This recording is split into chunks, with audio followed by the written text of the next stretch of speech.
Hi everyone, मैं प्रिया और अपने चैनल पर आप सभी का स्वागत करती हूँ। तो जय श्री कृष्णा दोस्तों। देखिए, आज हम आपको इस वीडियो में बताएंगे कि बचपन में मतलब कौरव और पांडवों के बीच इतना बैर क्यों हो गया था।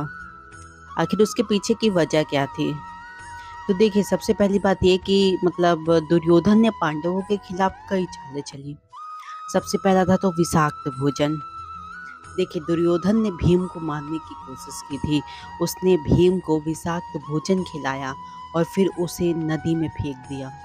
भीम पर नागों का विष भी असर नहीं कर सका और नागों के राजा वासुकी ने उन्हें शक्ति प्रदान की, जिससे वे और भी शक्तिशाली हो गए। वे तो भीम का भाग्य था। फिर कहते हैं लाक्षागृह, लाख का महल। दुर्योधन और शकुनि ने मिलकर पांडवों को मारने की एक और योजना बनाई। उन्होंने पांडवों को एक महल में बुलाया जो लाख से बना हुआ था। उनकी योजना थी कि जब पांडव उस महल में सो रहे होंगे तब आग जलाकर उन्हें जला दिया जाएगा। लेकिन विदुर की चेतावनी से पांडव समय पर बच निकले। फिर जुआ खेल।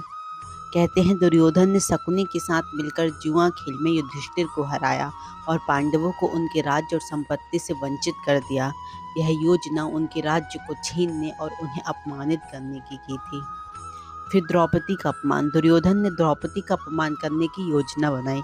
उन्होंने द्रौपदी को दरबार में बुलाकर उसे भरी सभा में अपमानित किया।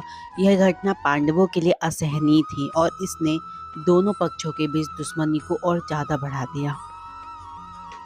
फिर कहते हैं कि वनवास और अज्ञातवास। दुर्योधन पांडवों को 13 साल के वनवास और 1 साल के लिए अज्ञातवास पर भेजा। इस दौरान भी उसने पांडवों को परेशान करने की कई कोशिशें की। फिर कहते हैं राज सत्ता का विवाद। पांडव और कौरव दोनों ही हस्तिनापुर की राजगद्दी के उत्तराधिकारी थे। पांडवों को उनका हक नहीं दिया गया और उन्हें उनके अधिकार से वंचित कर दिया गया था। यह विवाद राजगद्दी के अधिकार को ही लेकर शुरू हुआ था।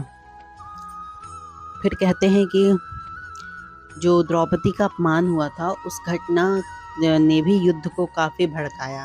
कहते हैं कि द्यूत सभा में कौरवों ने पांडवों को छल से हराया और द्रौपदी का अपमान भी किया। यह अपमान पांडवों के लिए असहनीय था। उन्होंने उसका बदला लेने का संकल्प भी लिया।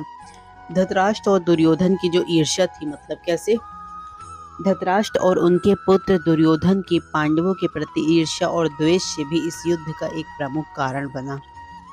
दुर्योधन पांडवों की सफलता और लोकप्रियता से ईर्ष्या करता था और हमेशा इन्हें नीचे दिखाने की कोशिश किया करता था।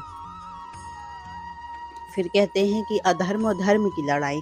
यह युद्ध केवल सत्ता संघर्ष नहीं था, बल्कि अधर्म और धर्म की लड़ाई भी थी। पांडव धर्म का पालन करते थे, जबकि जो कौरव थे वो अधर्म के मार्ग पर थे। कृष्ण ने भी इन्हें धर्म युद्ध के लिए स्थापित किया था। ऐसा भी कहते हैं कि जो युधिष्ठिर थे, युधिष्ठिर ने जुआ खेलकर अपनी संपत्ति, राज्य और अपने भाइयों को दांव पर लगा दिया था।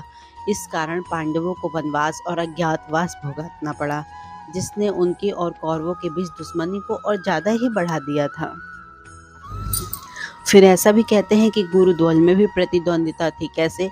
पांडव और कौरव एक ही गुरुकुल में द्रोणाचार्य के अधीन शिक्षा ग्रहण कर रहे थे, जहाँ पर दोनों के बीच हमेशा प्रतियोगिता होती रहती थी। अर्जुन और दुर्योधन में विशेष रूप से प्रतिद्वंदिता थी, जो आगे चलकर बैर में बदल गई। फिर कहते हैं कि मतलब धृतराष्ट्र का पक्षपात भी था। कैसे? धृतराष्ट्र हमेशा अपने पुत्र दुर्योधन और अन्य कौरवों का पक्ष लेते थे। उन्होंने कभी पांडवों के साथ न्याय ही नहीं किया। यह पक्षपात भी दोनों पक्षों के बीच एक बैर का कारण बन गया। फिर जो मतलब क्या बोलते हैं कि धृतराष्ट्र और जो पांडव का संबंध था, कहते हैं कि वो भाई भाई थे। पर धृतराष्ट्र जन्म से अंधे थे, इसलिए उन्हें राजा नहीं बनाया गया और पांडव को राजा बनाया गया। इस कारण से धृतराष्ट्र और उनके पुत्र दुर्योधन में पांडवों के प्रति ईर्ष्या और द्वेष का भाव था। फिर कहते हैं कि जो भीम और दुर्योधन थे वो दुर्योधन के बीच बचपन में ही शत्रुता था, इसलिए उन्होंने विषाक्त भोजन कराया था दुर्योधन ने। दुर्योधन भीम से बहुत ज़्यादा ईर्ष्या करता था, क्योंकि भीम जो था वो अत्यधिक बलवान था और दुर्योधन ने कई बार भीम को मारने की कोशिश भी की, जिससे उनके बीच दुश्मनी और ज़्यादा ही बढ़ गई। और फिर कहते हैं कि द्रौपदी के स्वयंवर में अर्जुन ने कर्ण को पराजित किया और स्वयं द्रौपदी का वरण किया। इस घटना ने कर्ण और दुर्योधन को एक और क्रोधित कर दिया और पांडवों के प्रति उसके बैर को और ज़्यादा बढ़ा दिया। चलिए, तो हमने आपको बताया कि बचपन में ही कौरव और पांडव के प्रति मतलब कौरव और पांडवों के बीच इतनी लड़ाई झगड़ा क्यों होने लगा, मतलब इतना बैर क्यों था आपस में, दोनों को एक दूसरे से ईर्ष्या क्यों थी। चलिए, आई होप आपको समझ में आया होगा दोस्तों। तो ज़्यादा से ज़्यादा हमारी वीडियो को शेयर करें और हमारे चैनल को सब्सक्राइब भी करें। Thank you so much. जय श्री कृष्ण।